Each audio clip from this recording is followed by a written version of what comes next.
Takže čus lidi, vítejte u tohle videa. Tady je můj brácha. Ej, no, tady jsem dlouho nebyl. Je to jeho účet a dlouho tu nebyl a máme tady Ochutnávačku. věci z Ameriky. Také Oreo, nebo co to je.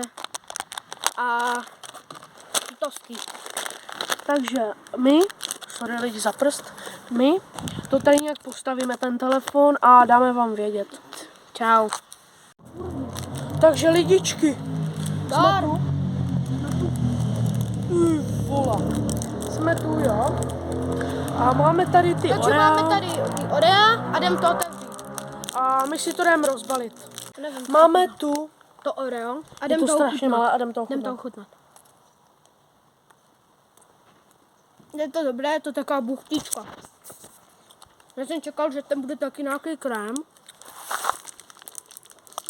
Ale abych vám to popsal, chutná to jak také Kinder. Taká ta, jak to je namočená v té čokoládě. Ten poslední kusek byl hnusný. Takže my to dojíme a dáme vám vědět. Čus. Teď si rozbalíme pomocí nožů. Čutečky. Tak, hotovo. Čeká, si tady sednu. A jdeme. První já. Teď já, kámo, vypadá to takhle. Je to podle mě sýrovo, mě pálí to? Tak je to asi jenom sýrové a jdem na to. Jo, lidi, je to sýrové. Mňam! A je to teda dobrá. Nejlepší.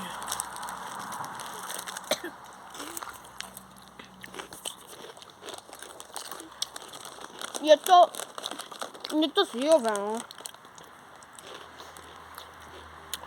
Dobré to je. Takže my to dojíme a Čau! Dávejte like, odběry, všechno možné a čau.